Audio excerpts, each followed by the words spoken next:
तो राम राम मेरे सही भाइयों, कैसे हैं आप लोग। आशा करता हूँ बिल्कुल सही सलामत होंगे, अपना कमा रहे होंगे, अपना खा रहे होंगे, अपना बढ़िया मौज कर रहे होंगे। तो भाई आज का टॉपिक ये है कि भाई ओला उबर में मैंने एक्सपीरियंस ले लिया है। अब भाई मैं सेकेंड हैंड गाड़ी लूँ या नई गाड़ी लूँ। भाई ये ये जो क्वेश्चन है ना भाई, हर बंदे के दिमाग में आता है कि हर बंदा सोचता है कि भाई मैं एक कम इन्वेस्टमेंट में अपना एक बिजनेस का सेटअप शुरू कर दूँ। हर बंदा सोचता है, हर मिडिल क्लास इंसान ये सोचता है कि भाई मैं छोटी सी इन्वेस्टमेंट में अपना काम शुरू कर लूँ, बाद में देख के अपनी नई गाड़ी ले लूँगा। तो भाई आपकी सोच सही है, बिल्कुल ठीक है, बट कुछ चीज़ें होती हैं कि भाई आपको सेकेंड हैंड गाड़ी लेने से पहले आपको बहुत सारी चीज़ देखनी पड़ेंगी, जैसे कि डॉक्यूमेंट्स जो इम्पोर्टेंट है ही, और दूसरी बात गाड़ी किस कंडीशन में है, गाड़ी जेन्युइन कितनी चली हुई है, एक्सीडेंटल तो नहीं है, ठीक है, गाड़ी सही तो चल रही है, टेढ़ी मेढ़ी तो नहीं चल रही है। तो बहुत सारी A to Z सारी चीज़ें। तो देखो आपको सिंपल सा फॉर्मूला बताता हूँ। पहले तो भाई आप ये देखिए कि आप कौन सी गाड़ी ले रहे हैं। मान लीजिए मेरे पास 2019 मॉडल डिजायर है। अब मान लीजिए वो गाड़ी फर्स्ट ओनर है, सेकंड ओनर है, कितनी चली हुई है, कंडीशन क्या है उसकी, प्रॉब्लम क्या क्या है, डॉक्यूमेंट्स कहाँ तक पूरे हैं, कहाँ तक नहीं है, बहुत सारी चीज़ें होती है। ये नहीं होता कि भाई मैंने आपको बोल दी भाई 2019 मॉडल डिजायर है, नहीं भाई 3.5-4 लाख की होगी है, नहीं भाई, कंडीशन के हिसाब से होती है। उस चीज़ को देखते हुए भाई आप सीधी सी बात है, एक बंदा लेके चलना अपने साथ जिसको गाड़ी की नॉलेज हो, और ऐसा बंदा नहीं है तो भाई सीधा मैकेनिक को लेके चलना। पहले मैकेनिक को फोटोज वगैरह दिखाना कि भाई ये गाड़ी है, ऐसे इसके डॉक्यूमेंट्स है, कितने तक की होनी चाहिए, और भाई गाड़ी चेक करनी है कि गाड़ी कोई एक्सीडेंटल तो नहीं है, गाड़ी का इंजन कैसा है, गाड़ी ज़्यादा तो नहीं चली हुई, मतलब बहुत सारी चीज़ें होती हैं, ये चेक करना है भाई। उसको 1000, 1500, 500 जो भी है जितने मानता है, गाड़ी को चेक कर लेगा, इंस्पेक्शन कर लेगा, गाड़ी देख लेगा भैया मीटर बैक है, 3.5 लाख चल रखी है और लिखा 140 है।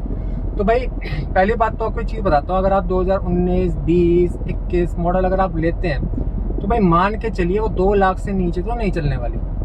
अगर आपको लगता है कि 2 लाख से नीचे चली गाड़ी है, या तो भाई वो बंदा सच में कंपनी रिकॉर्ड के साथ है, फर्स्ट ओनर की गाड़ी है वो तो, या उसने चलाई कम है, या दूसरा रीज़न है वो गाड़ी डीलर के पास खड़ी है और मीटर बैक हो रखा है। उसको भाई देखने के लिए भाई एक ऐप आता है, कार्स कैब्स वाले ऐप आता है, उसमें भाई चेक करेंगे ना आप, 250 रुपये फीस होती है, कार का पूरा सर्विस रिकॉर्ड आ जाता है कि गाड़ी की लास्ट सर्विस कब हुई थी, कंपनी से कब हुई थी, कैसे हुई थी। तो आपको उस हिसाब से अंदाज़ा हो जाएगा गाड़ी कितनी चली है और कितनी नहीं चली। मेन चीज़ है भाई गाड़ी आप कौन सी ले रहे हैं। भाई कम बजट में आपको लेनी है, स्विफ्ट डिज़ायर आप ले सकते हैं जो पहले मॉडल आई थी, टूरेस्ट मॉडल आप ले लीजिए, वैगनर आप ले सकते हैं, वैगनर 2020, 21 मॉडल आप ले सकते हैं, डिज़ायर आप 18-19 मॉडल ले सकते हैं। अब बात आती है कि भैया गाड़ी कौन से नंबर की लें, यूपी नंबर की लें, HR नंबर की लें, दिल्ली नंबर की लें, कौन से नंबर की गाड़ी लें। अब ये प्रॉब्लम सबके दिमाग में आती है भाई। पहले तो आपको दिखाता हूँ भाई, देखो जो HR नंबर होती है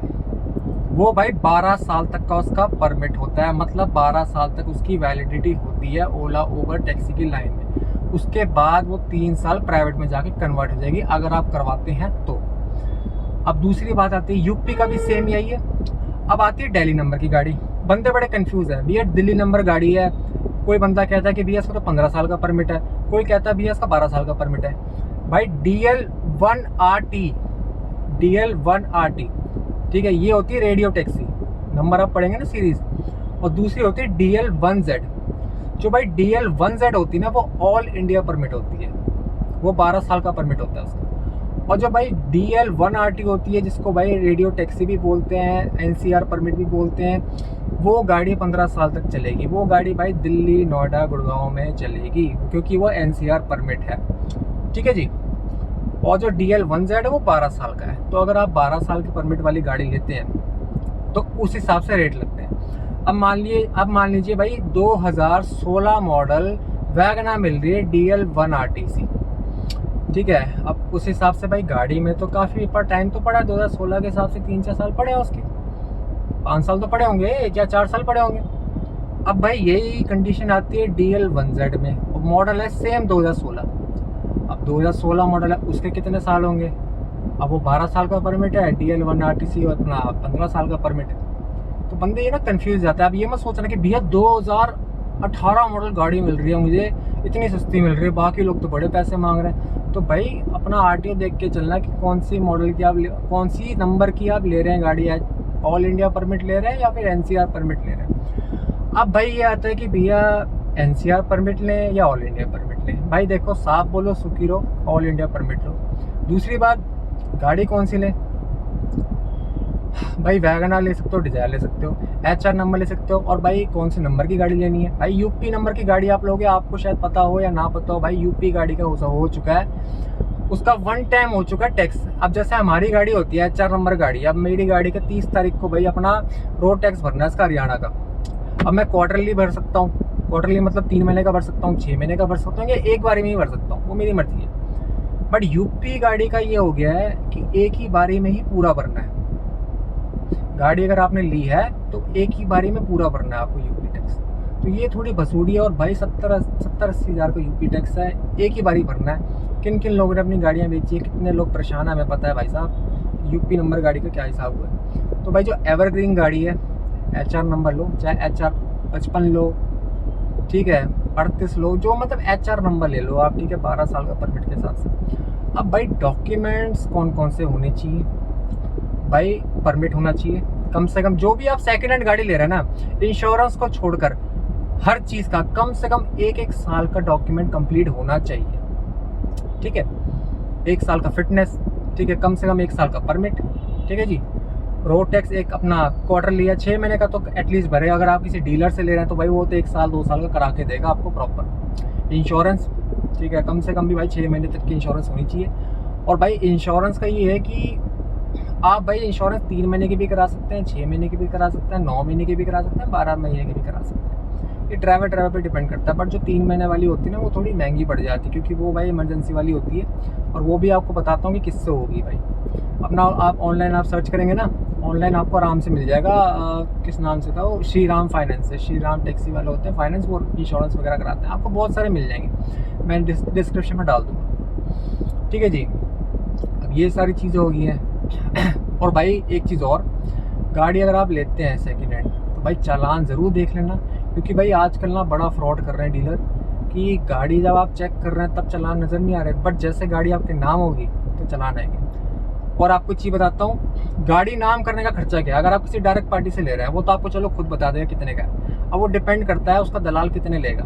बट मैं आपको अप्रॉक्सीमेट बता देता हूँ, अप्रॉक्सीमेट भाई कम से कम भी 12,000 से लेके आप 15,000 आप मान लीजिए कि आपकी गाड़ी के ट्रांसफर का खर्चा आएगा। गाड़ी में चालान तो होंगे ही होंगे, हर गाड़ी में चालान होते हैं भाई। 20-30 हज़ार की तो टैक्सी गाड़ी में होती है, पत्ती इतनी है भाई, हर ड्राइवर भी चलाते हैं भाई, नहीं नज़र आता है। डेली गाड़ी जो 200-250 किलोमीटर चल रही है उसमें चालान तो होंगी। अब भाई ये सारी चीज़ें मैंने आपको बता दी। तो भाई कोशिश यही करना कि भाई अगर आपको काम करना ही करना है तो नई गाड़ी लेना। बाकी गाड़ी अगर आपको नॉलेज है, जैसे मुझे नॉलेज है, मैं ले सकता हूँ सेकेंड हैंड गाड़ी, तो भाई मैं ले लूँगा।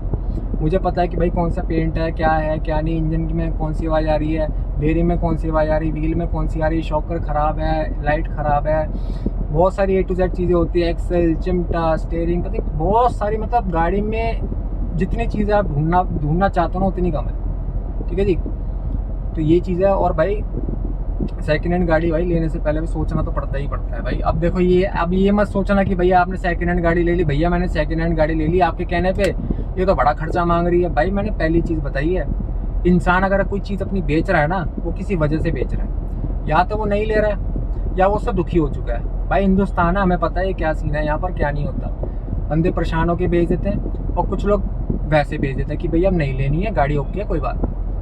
तो OLX में आप देख सकते हैं, OLX में डायरेक्ट पार्टी बहुत है, मतलब OLX में भाई डीलर तो बैठी है और डायरेक्ट पार्टी बहुत है। डायरेक्ट पार्टी से आप बात करिए और पहले मार्केट की नॉलेज लीजिए। भाई डीलर जो मांगेगा ना, मान लो 2 लाख की गाड़ी है ना वैगनर, डीलर 3.5 लाख मांगेगा, तो उस हिसाब से आप देखना। और डीलर का ये रहता है भाई काम पूरा कागज वागज सब करा के देता है, सीटें वीटें सब नई वही करा के देता है, पर भाई इंजन में कुछ नहीं पता। इंजन में कुछ नहीं पता कितना बैक है, कितना जुगाड़ बेच कर रखा है डीलर ने, क्योंकि वो गारंटी तो भाई सेकेंड हैंड चीज़ की होती है। तो भाई वीडियो कैसी लगी मेरे को ज़रूर बताना, और भाई चैनल पर नए हो सब्सक्राइब करना, ठीक है जी। और कोई भी आपको कोई रिगार्डिंग कोई क्वेश्चन हो तो भाई कमेंट सेक्शन आपके लिए हमेशा खुले, ज़िंदगी भर खुले। कोई भी दिक्कत हो परेशानी हो मेरे को भाई कमेंट करके बताना, आपका भाई आपके लिए हमेशा 24 घंटे हाजिर है। तो मिलते हैं मेरे सही भाइयों, मिलते हैं नेक्स्ट वीडियो में, ठीक है जी। तो राम राम मेरे सही भैया, ध्यान रखिए अपना, कमाइए अपना, ऐश करिए भाई, एंजॉय करो यार।